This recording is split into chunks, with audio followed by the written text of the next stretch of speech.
Hello everybody, it's Tommy and welcome back to another Creative Sim for the Disney Save. Today we are making a full household of characters and they are none other than the Lion King characters. This is an exciting Creative Sim and a very long time coming. Just some really big characters in this household that I think a lot of you are going to be very excited about, myself included. There is absolutely so much to talk about in today's video. It is a very long one and it's going to make sense why momentarily here. As you can probably see with the first sim that we're starting out with today, none other than Simba himself. He is a werewolf, as is most of this household. We decided that it made so much sense to use the werewolf occults in this way. It gives the Sims that sort of like animalistic nature and is some kind of a parallel to the wolf occult that I feel like makes sense in translation. Like if you were going to pick an occult or you were going to pick a special form for these characters, werewolves is just the immediate form that makes sense. The other reason that I really thought this was such a brilliant choice is because I'm turning these characters that are very famously lions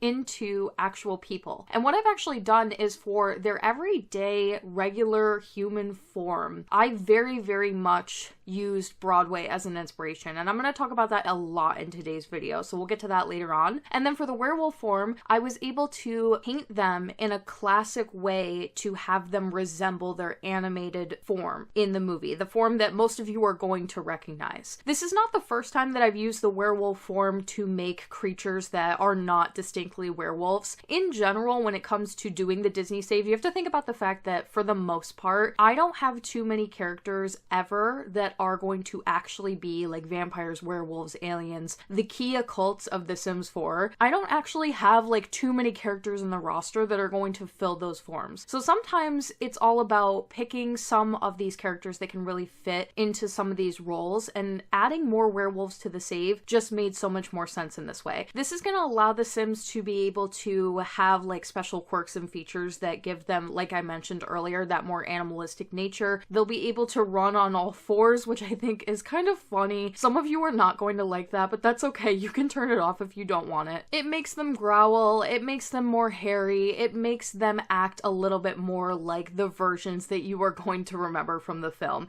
And it was just a way to add in something that represented the characters fully while still being able to do the human form. Because for the most part, if a character is available to do in the actual form that they come in, so for example, like you could do this entire household as just a bunch of cats or dogs, like dogs that are sized up, and then painted as lions, which some people have done, and you can find those versions on the gallery. But this is such a big, important household filled with characters that so many people are going to want to play with, and also I really couldn't just make like a household full of animals. So if I have to humanize them, how can I kind of like add that animal-esque back into them? And the best way really is to make them werewolves, but then also be able to do a fully designed by me human form that I really had such a fun time with. I did a ton of research for this video in particular. I wanted to really heavily reference Broadway. I wanted to make sure that I did a lot of research about the costuming on Broadway. If you've never seen The Lion King on Broadway, it's such a treat. I saw it here in the West End, but it's one of those ones that when I was growing up, they used to actually put little clips of it when it debuted. They had it on like VHS tapes. So that's how I remember as a child like seeing little snippets of it, and it became my dream from a very young age to go to New York and see Lion King. Now, funny enough, I grew up in New York, but I never ever really got a chance to travel into New York City to see shows. I did once on a school trip and we saw Mary Poppins, but the whole time I was there, The Lion King was running. The Lion King is almost always running. And I remember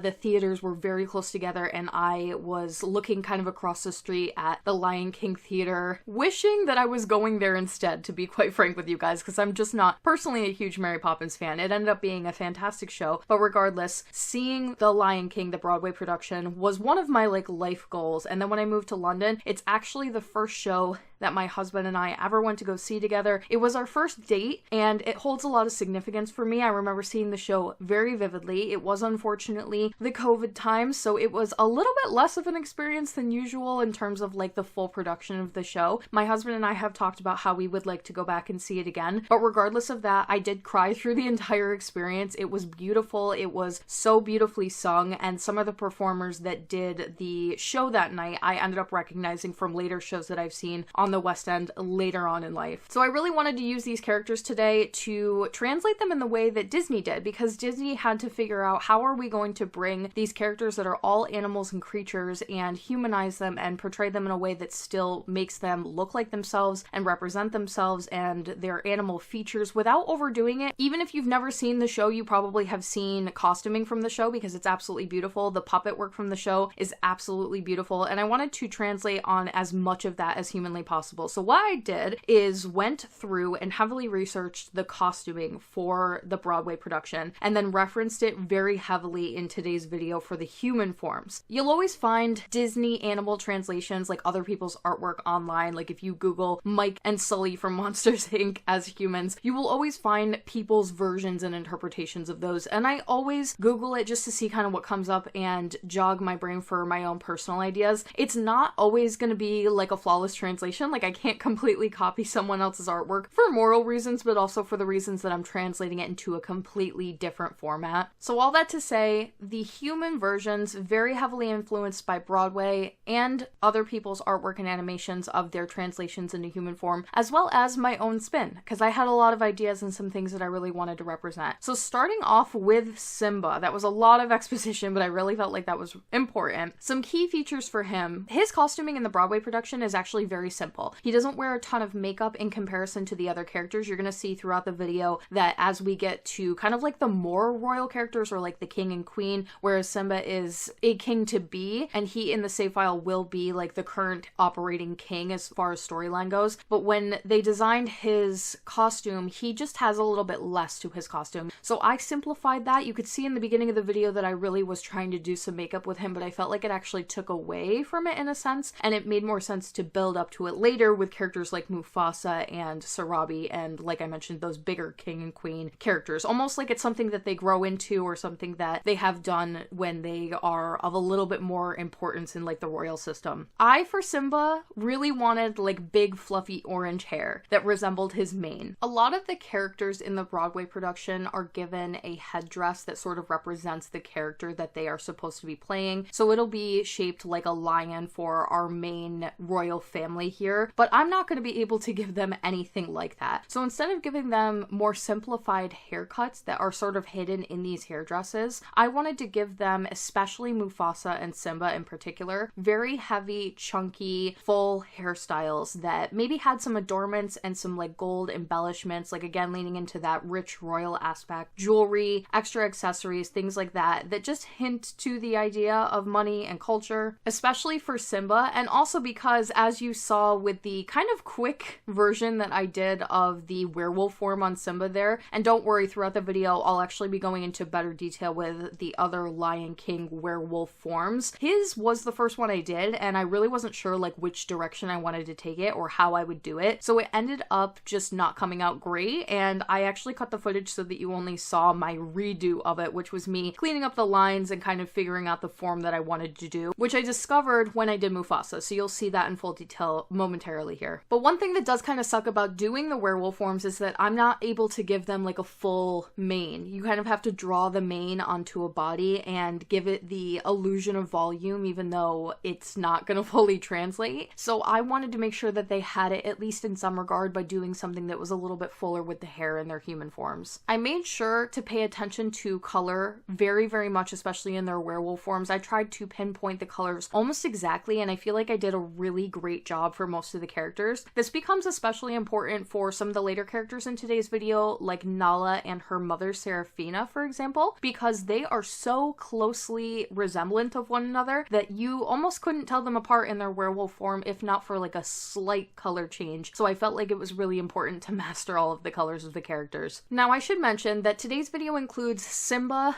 Mufasa, Sarabi, Nala, Sarafina, who is Nala's mother, if you didn't know, because I definitely didn't, Zazu, Zazu, Timon, and Pumbaa, which is a full 8 sim household. All of them will be living on Pride Rock. The exception to this is Mufasa. So Mufasa is a little bit of a different sim. I included him in the Create a Sim video today because I used Simba's genetics to make him and Sarabi. It just usually works out better that way. If you make a parent and then you use the genetics to make the child, or you do it the opposite way, it usually works out really well. And in this case, I felt like because the characters don't have human references to go off of, once I was really happy with how Simba looked, just using the genetics made a lot of sense, and they came out so perfect, like exactly what I pictured in my head with some minor adjustments. So he was kind of in the household just for genetics reasons, and to keep it simple in terms of viewing so you guys could see the whole process of me putting this together, but he will not actually be living on Pride Rock. He will also not be living. He is going to be a werewolf ghost, and he will be the first one for the save file that we have. Obviously, in today's video, I just fully made him so that you could see everything. There is now a new feature from Life and Death that was added into the base game where if you want to make a ghost, you can very easily do so from Create a Sim, which is so nice because in the past, I used to just make the Sims and then kill them in game. But usually, even though I'm not actually making a ghost in Create a Sim, it's for your guys' like viewing purpose. So I can really show you the details, because when you do turn them into a ghost, it's almost like indistinguishable to see some of those details in their skin and their features and the coloration of it all. So you're seeing him in a version that you actually won't really ever see him in again, because when you see him in game, he will be a ghost. And the idea behind this is really my own. I felt like it was important to have him in the save file kind of in like a ghost or spirit form so that you could play through it for storytelling purposes. Like you could have Simba go and find him or visit him or call upon him and still have some kind of like established relationship between the two of them as it's kind of depicted in the movie. Now you can get rid of him if you don't like this, obviously, or you can send him to the afterlife or whatever you would like to do. But I felt like it was a really unique way to use like a feature in the game. We'll do a townie ghost werewolf that I just don't get to use very often in a way that correlated super well with the film. So that's how he's gonna stand in the save file, and that'll make him a townie. I'm just gonna make him like a regular old townie. That way you can easily find him in the household manager and delete him if you do not like that idea. I made sure to include all of the footage of me creating Mufasa in the werewolf form because this is really where I find my footing as far as the design goes. I will never stop talking about this, so you will hear it every single time I make a werewolf in the Disney save, and I'm so sorry in advance, but they are some of the most annoying Sims to make, period, point blank, and it is simply because they are just missing a couple of features in the Create a Werewolf paint section that makes it agonizing to do something like this. Like this household took me probably 3 or 4 times as long as it really should have, if not for the fact that it simply is missing a mirroring tool so that I can make sure that if I have to paint eyebrows, which is so specific, onto this head shape form, that I can make those eyebrows as even as possible. And like going back and forth, fixing the way the eyes are shaped, how sunken in, how far down from the eye, how low on the nose it goes down. It's those little things that are gonna help make them look as close as possible to the animated version, but then I have to like mirror it on the other side without the assistance of a tool. So even if I can get one side of the face absolutely perfect, clean, flawless, they're going to be sisters, not twins, because it's just impossible to draw 2 perfectly good shaped eyelids, eyebrows, the whole feature. It's a nightmare. So then on top of that, we've got like the belly section, which again, I would love a mirroring tool for. And then the mane, maybe a little bit less so. I decided to kind of bring it down sort of in over the shoulder and down on the stomach and add some texture to it by pointing it off in different directions on the back and on the front. So I don't necessarily need it there. The other place that would be really great is when I go to do the hands. If you think about the lions from the movie, they're going to have, most of them, not all of them have this, some kind of different color on their paws. And I wanted to make sure that that was there as a little detail. So I end up having to like color their entire hand and then slowly erase away and try to get as clean of a line as possible. And then I have to do it again, and then I have to do it on the feet. So it was really tough and annoying, and I was almost sort of like dreading doing this household just because of that. I knew this was going to take a really long time, but the payout is definitely there. I'm super happy with them. I started with Simba, and I almost shouldn't have done that because I was so scared to mess him up and just really not sure how to approach everything that it took me twice as long to do him, just figuring out, does he need makeup? How would his face really be shaped? What are some some features that I can pull out of the animal character and like draw into his human side features? What kind of costume would he be wearing without Broadway kind of sort of inspiring everything? And this was especially tough in the werewolf form. I just didn't know if I wanted that like really cartoony, clean line look, or if I wanted to ombre everything out and fade everything and try to get depth to the fur, adding in different textures and things like that. I did do that with Simba initially, and I just hated how it looked. I really wasn't happy with it. So when I tried the more clean line, classically animated approach to Mufasa, and I liked the result a lot better, I went back and fixed Simba, and that's what you guys saw at the beginning of the video. That's why he kind of already started out done, and then I went back and cleaned up some lines. So Mufasa set the standard of what we're going to be doing for the rest of the video, especially for the girls as well, because they just have a little bit more of a simple form, so it was important to get everything really clean looking in the werewolf form. I do have to mention that Mufasa's clothing is probably my least favorite because I think it was the hardest translation from Broadway. The women characters have a lot more layers. There's a lot more that you can pull off of, some jewelry, some bracelets. There's just more to kind of translate over. But Mufasa's costume from the Broadway production is really all in the headdress. It's this really impressive headdress and makeup. And again, I couldn't do the headdress. So other than that, he wears a very simple costume. Again, kind of like Simba. The only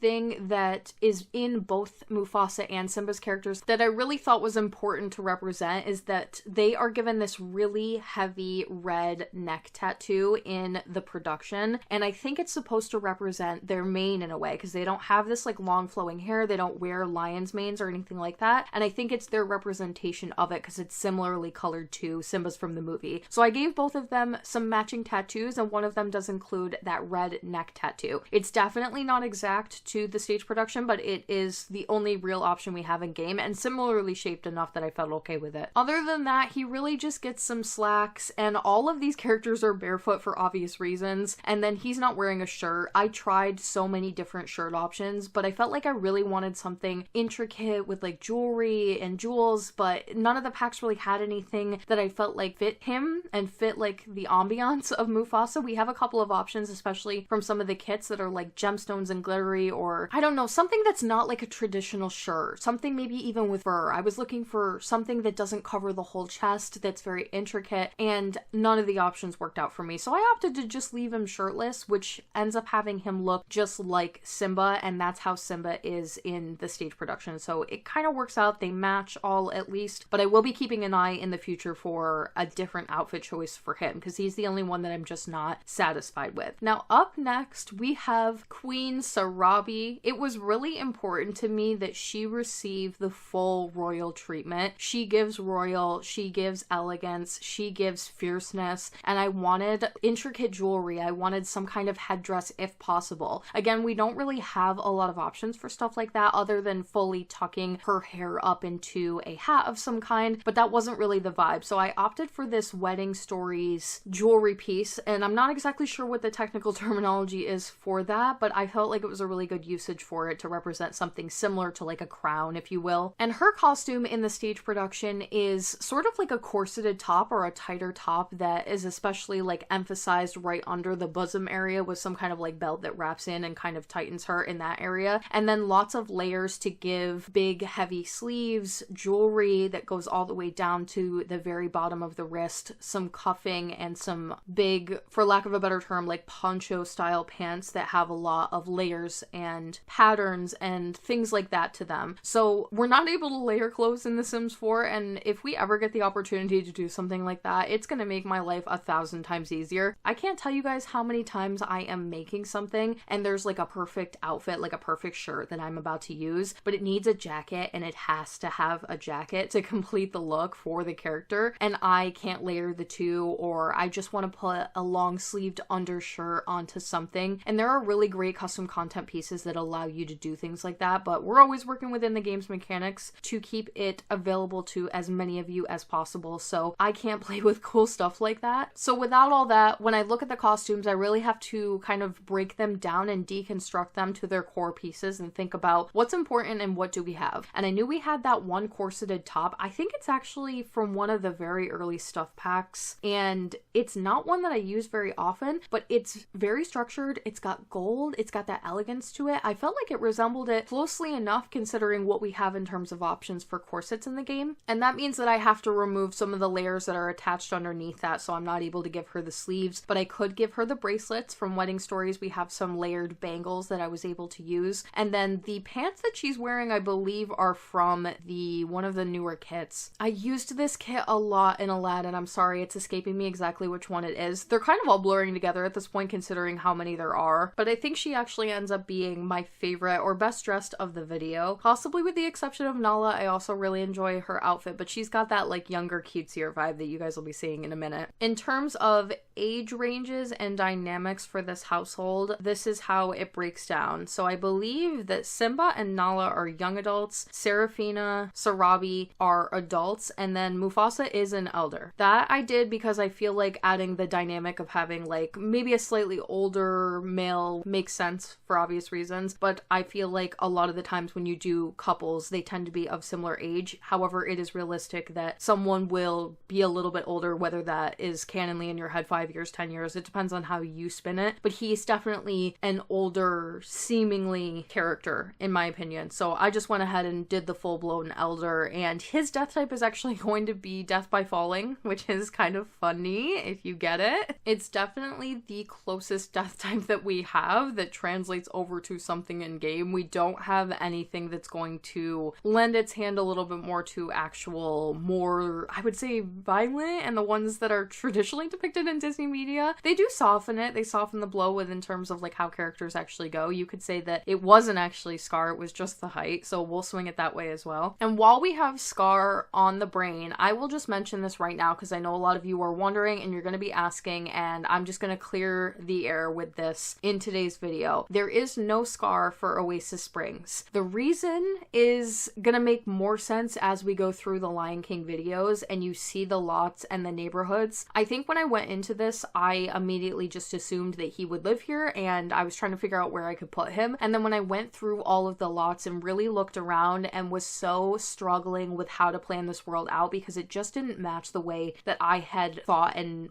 planned, like pre-planned in my head that the world would go. Basically, the neighborhood that 99.9% of the Lion King builds are going to end up is dubbed in my head the Pride Lands. And the Pride Lands are very green and luscious and safaris and sprawling land that is beautiful. And even in the save file, this neighborhood in particular, although from the overhead view of the Oasis Springs map looks to be like this big barren desert world where every lot is going to be like brown and sand, it's not. Some of the neighborhoods are fully greenified, as we saw when I did the Bugs Life world. There's grass everywhere, which is also one of the reasons why Coco was originally going to go in the Lion King neighborhood, because we have all the green and it just looked really pretty. In my opinion, it was going to work out. But then once I figured out that Lion King was for sure going here, I tried to figure out where Scar was going to go, and it didn't look very good no matter where I placed him in the Lion King neighborhood because it's just too nice of an area to do a house for him. I think if you're gonna do a house, you would want to do something that is themed after the elephant graveyard. He could just live in this household, but I think that in terms of the storyline, I wanted to remove him because we have all of these characters already living together in one household. They weren't gonna fit without Mufasa especially, and then I had already aged up Mufasa and Simba and Nala a little bit, so Scar shouldn't technically live there. It became like a little bit of a weird dynamic, so I wanted to remove him, give him his own space, do something that's more elephant graveyard-esque, and there was nowhere to put it. So I'm opting to put him in a different world, which I know some of you are going to be disappointed about, but I promise you, he looks so much better where he's getting put. I found where he's going, at least for now, pending any kind of world in the future that just generally fits Lion King a lot better, and we could possibly plan to renovate and move these characters later on. That's definitely not off the table. But if all of these characters are from the Pride Lands, I really wanted Scar to be somewhere a little bit more desolate and deserty, and he had to go in a different world for that reason. So he won't be in this set of Lion King videos, but that actually just means there is more Lion King stuff to come. So even after I'm all finished with it for this world, you can expect some more of that in the future. It'll be exciting to make him. I used the same set of makeup in this video video, but it had like different swatches that kind of fell on the face differently, and then I tonally changed them with the hue sliders to match what I felt like represented the characters in terms of colorway, and also pulling out some of their makeup and some of the matching of the makeup on Broadway. And there was one in that same set. I think it's like a little makeup set that comes from Get Famous. When you see it in the CAS catalog, it's going to look like a dirty face, but if you pick the other options, it is the makeup that I'm choosing to use for these characters. There's one in there in particular that looks like it has teeth, and it's very close to the Broadway version of Scar, so I'm going to be saving that one just for him, and I'm excited to use it and make him down the line. Now for Miss Nala, I think the thing I want to mention the most, because I know some of you are going to immediately call me on this, and I just want to set the record straight. I don't know what color Nala's eyes are, and before you start typing your comment about, well, Nala's eyes are green or Nala's eyes are blue and Disney Wiki says this, I rewatched the movie, I looked up official artwork, I've done my research. This happens all the time, but I don't think I've ever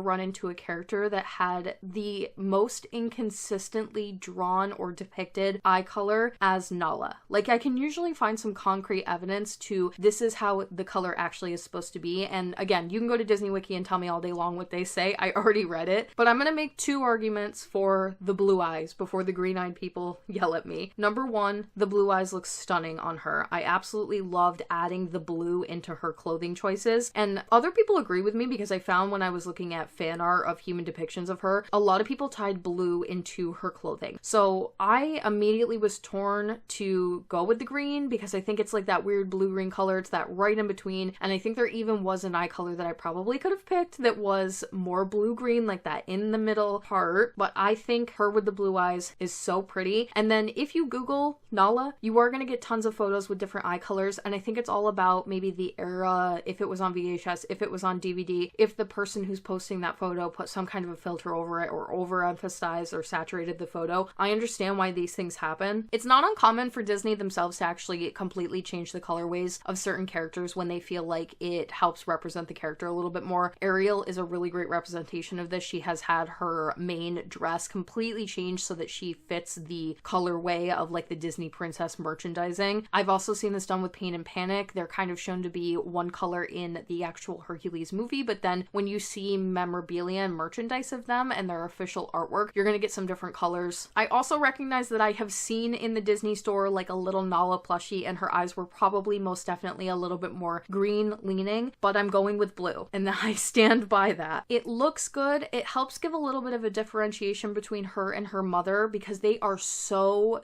like identical, especially when they're aged up. I was confused when I originally was Googling images and trying to like jog my memory about what Sarafina actually looks like because it just kept pulling up pictures of Nala, and then I realized that's not Nala. She's just shown so infrequently in the movie that you don't even realize she looks exactly like Nala when they're grown up, like identical to one another, if not for some slight adjustments in color, particularly in their eye color. There's like a slight shade difference there, and then their fur color is different, but only just. So I gave Sarafina the green eyes or the green blue eyes, and then her werewolf form also has more of a blue leaning eye to kind of like tie it into her daughter. She also, in my save file, almost identically looks like Nala, but she looks like a little bit of an older version of her. She does exist in the film later on past the point that you see her. I'm sure she's walking around in background scenes as well and just isn't mentioned, but the only time you actually get to see her and have dialogue with her is in the very beginning of the movie. So there just wasn't a ton of reference to go off of from her, but it didn't matter because I just used the genetics in game and completely cloned her over and then made some slight adjustments to just give her some features that differentiate her just a little bit. She has a similar hair to Nala. They're really like twins, matchy-matchy, but in a way that's very mother-daughter, like very, you're just as much like your mother. I feel like I've seen a lot of mother-daughter duos like this in real life that are just so mirrors of one another. Not twins exactly, but super close. And you can see even in some of the jewelry that Nala wears, she is wearing versions of her mother's jewelry in slightly different colors. They have a similar style, but her mom's is a little bit older presenting, a little more sophisticated, where she's got the younger style. And I thought a lot about the dynamics of the two of them and the fact that they would all probably be really close. Like the women of this household probably spend a lot of time together. They are the providers in terms of like going out and hunting for the pride and providing food, and that's very much depicted, especially in the second Lion King movie. So they probably just do spend a lot of time together and therefore have have a lot of similarities personality-wise, maybe in the ways that they dress, in the ways that they hold culture and represent culture. You'll also notice that I made a lot of these characters more muscly than I normally would. I think that, like I mentioned in the Lion King Pride Rock speed build, and if you didn't see that, make sure you check it out because it's super cool. It's a little house that all of these guys are going to actually be living in. They would definitely be into more athletic activities and exercising, and they would all just be very well built and put together. So I wanted to make sure everybody had a little bit of muscle, a little bit of bigger muscly arms, not like full packs and everything like that. And even originally when I did Simba, his first version, because I did do him twice because I was just so nervous about how he would turn out, he was super over the top muscle, almost in Gaston territory, and I realized that that wasn't exactly correct. Like, that wasn't a perfect translation for him. So I did tone it back a little bit, but it's there with all of the characters at least a little bit. I did cut the footage for Sarafina's werewolf form because I felt like at that point you guys kind of got it. When we do the first two, you get like the male version of the werewolf form that I was painting, and then Sarafina would have been a little bit repetitive. You got to see Nala and Sarabi, so that's pretty much good enough, especially considering how identical Nala and Sarafina are. It just really was repetitive at that point. For the last few Sims of the household, we didn't need to do the whole werewolf thing, which was kind of cool because as much as I loved how they turned out, like I mentioned, a little repetitive, a little bit annoying, so I was happy to take a break and do a couple of normal Sims, that being Timon, Pumbaa, and Zazu. Now for Timon and Pumbaa, this is where I had to stop using Broadway as a reference for a little bit. They, in the Broadway production, are basically puppets that are manned by people. I think for Timon, if I am correct in remembering this, Timon is a complete like standalone puppet that is manned by somebody that's wearing like a green bodysuit or a one-toned bodysuit of some kind to kind of blend in with the background. So the emphasis and where your eyes are supposed to go are really on the actual puppet itself, which is just shaped like the version from the animated movie. And then obviously the person that's doing the puppeteer work is doing the voice as well. But there's nothing to go off of in terms of costume, makeup. You're meant to be looking at the puppet, and the puppet is shaped like the animated film. For Pumbaa, this is kind of similar, but not exactly. The puppeteer is wearing the costume slash puppet kind of around their waist, and then they are given some makeup and some things that make you look at both of the things at the same time, if that makes sense. So I had a little bit more reference to go off of with Pumbaa, but just for the sake of continuity, I tried to just do a little bit more of like my own personal spin for both of the characters and less base it off of the Broadway depiction, since I didn't really have that reference there for Timon anyway. So I think color was really important. Getting some of those facial features that look a little bit like a meerkat was super important. He does have like this red slicked back hair that kind of fades into the back of his neck that almost looks human-like in nature, so I was able to find something that I felt like worked pretty well. And he's got like a classic tan tummy, so if I could find something that layered on the clothing where we have the tan on the bottom, or ideally some kind of a jacket that's a little bit more open but still looks good with the rest of the household, still has the same textures and vibes and the same like prints as the rest of the household so that they all match. I try not to do any characters to stand out, have them be like one character super modern looking and the rest of them are wearing all sorts of different stuff from different packs. Like, I usually stick with one core group of clothing to make them all very cohesive. Timon is a little bit of an exception. I think that in my head I would think of him as a little bit more of a snob, a little bit more polished, not like polished in the traditional sense necessarily, but like he might wear a button-up shirt where the rest of them it's not going to translate over so much. For him it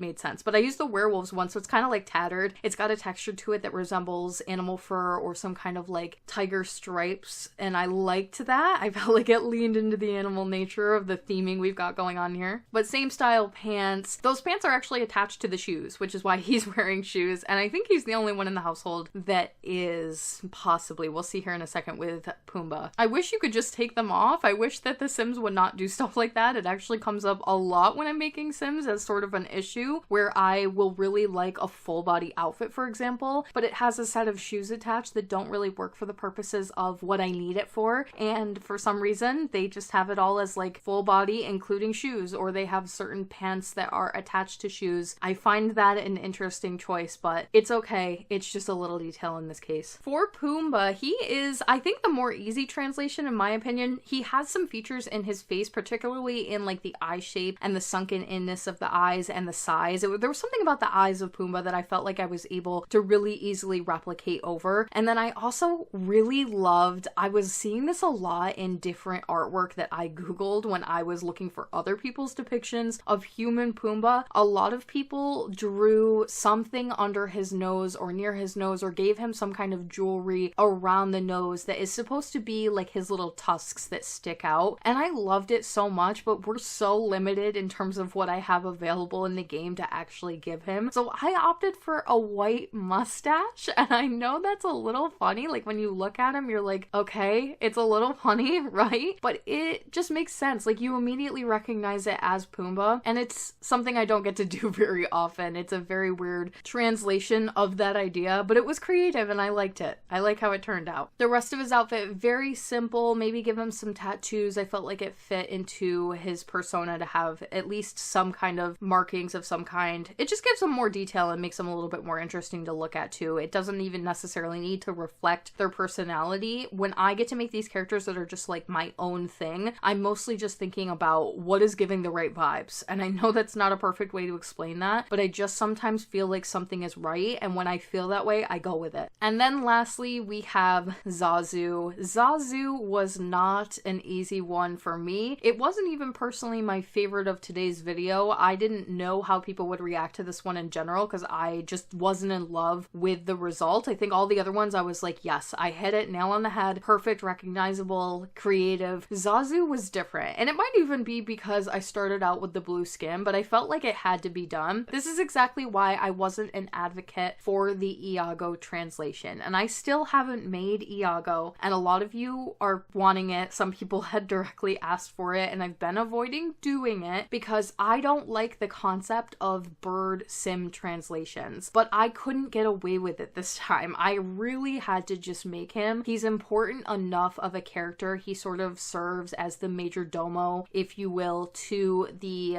main royal heir. He has to be in the household for storytelling reasons, and I felt like it just didn't make sense to cut him. It didn't make sense to replace him. I wasn't going to make him a cat. So what they did in Broadway is they made him a person with a puppet, but that person is very heavily detailed in terms of makeup and their clothing, their hair. They're fully styled out to really embody Zazu's character. So I copied as much of that as I possibly could. I really trusted their translation because I didn't have a lot of really creative ideas for this one. I also noticed he was wearing a lot of very layered clothing, lots of ombres, big puffy sleeves that are supposed to be wing-like in nature. So I was happy to find this more layered outfit that I have conveniently used in this world already, which I was a little bit bummed about. I don't like giving characters similar outfits, but it is a different color, so at least it's okay in that regard. So with the makeup, with the little bird references in the jewelry, some earrings, necklaces, and the layered pattern nature of the clothing, I do think it comes across, and you can see some of the features in the face as well, which is always what I'm going for when I do these like animal translations. Now I know that was a long one, but that is the end of today's video. I have more Lion King characters to come, and definitely more builds. Some of the next few I am the most excited about, so stay tuned for those, as well as some bonus characters. The next video is actually going to be Lion King 2 Sims. A couple of them. You may know them, you may love them. I definitely do. Little bonus character for the save file. I hope you guys liked them. Let me know what your favorite was down below, or if you have any comments, recommendations. If you would like to support the Disney Save on Patreon, you can do so by clicking the link in my description box down below, or the one at the end of the video. Thank you guys so much for watching today, and I will talk to you all in the next one.